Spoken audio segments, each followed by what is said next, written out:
జాగిరే 4 కోట్ల ప్రజల మనుషుల యొక్క అయ్య జాగిరి, నీ అయ్య జాగిరి కాదు. ఫస్ట్ గుర్తుపెట్టుకో.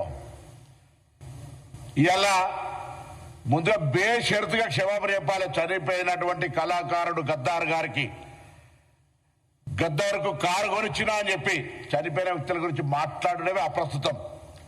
ఒక కళాకారుడు,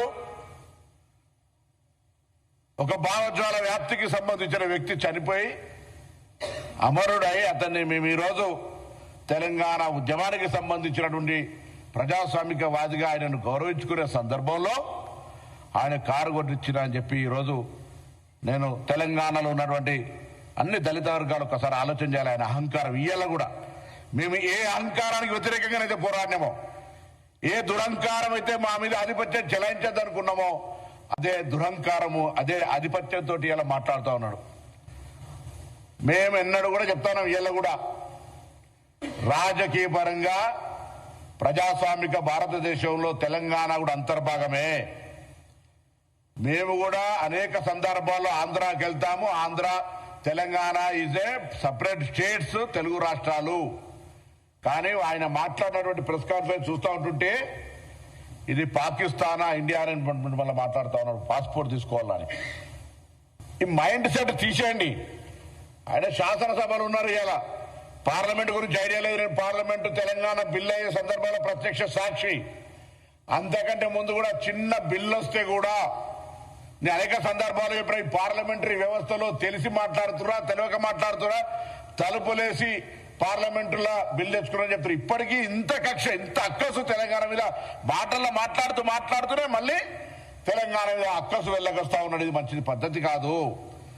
నేను తెలంగాణ మీద ప్రేమ ఉంది అంటుండు, తెలంగాణ మద్దతుకి నన్ను మాట్లాడినరా? తెలంగాణ అమరవీరులు చనిపోతుంటే వాళ్ళకి ఎప్పుడైనా నువ్వు సంఘీభావం, అరే ధైర్యంగా ఉండండి, తెలంగాణ పోరాడి తెచ్చుకోవాలని చెప్పినావా? అవహేళన చేసినావు. తెలంగాణ ఏర్పడితే 11 రోజులు అన్నం తినలేదని చెప్పినటువంటి వాడివి. తెలంగాణ ఏర్పాటును అవమానించినటువంటి వ్యక్తివి. ఇలా మీరు మాట్లాడితే ఎట్లా? మళ్ళీ రాజకీయంగా వక్ర భాష చెప్పేటువంటి ప్రయత్నం జరుగుతోంది. అలా వారు పక్కకు మాట్లాడిన కొద్దీ తాపకొక స్లిప్ వస్తా ఉంది.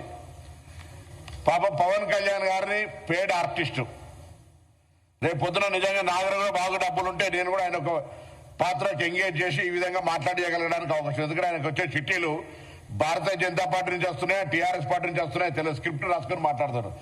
భావజ్వాల వ్యాప్తి ఉంటే, తెలంగాణ నరాన గుండెల్లో ఉంటే నేను ఎవరిని అవమానిస్తాను? ఆంధ్రప్రదేశ్ ప్రజలను కూడా. ఈవెన్ చంద్రబాబు నాయుడు గారు, తెలంగాణ ముఖ్యమంత్రి రేవంత్ రెడ్డి గారు వచ్చి కూర్చుంటే కూడా తెలంగాణ విభజన హామీలను సామరస్యంగా పరిష్కరించుకోవాలని మాట్లాడుకునేటువంటి అటువంటి వాతావరణాన్ని కలిగేసే ప్రయత్నం చేస్తా ఉన్నాం. ఇక్కడ ఉన్నటువంటి వాళ్లకు అన్ని రకాలుగా శాంతి భద్రతతో సహా ఎక్కడ కూడా అవసరమైతే రాజకీయంగా ఇవాళ చాలా మంది పోటీ చేసి గెలుస్తూ ఉంటారు, ఎవరికి అభ్యంతరం లేదు.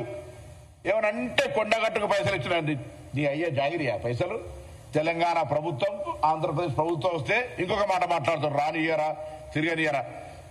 గత 4 నెలల కింద వచ్చినప్పుడు తెలంగాణ ప్రభుత్వం ఆయనను తెలంగాణ గెస్ట్గా ఇచ్చిన ప్రోటోకాల్ ఇచ్చి, అది మర్చిపోయి మాట్లాడితే ఎట్లా?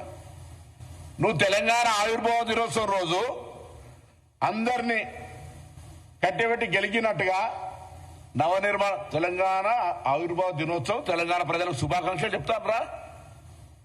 ఇది ప్రజల ఆకాంక్ష, పోరాడి సాధించుకున్నారు, బాగండి అని కోరు. తెలంగాణ నవనిర్మాణం ఏం చేసేది ఉన్నది? నువ్వు వచ్చి పీకేదేంది ఇక్కడ? నువ్వు ఇప్పుడు చెప్పినావు కదా, అక్కడనే పీకలేకపోతుంది, ఇక్కడే పీకుతా అని.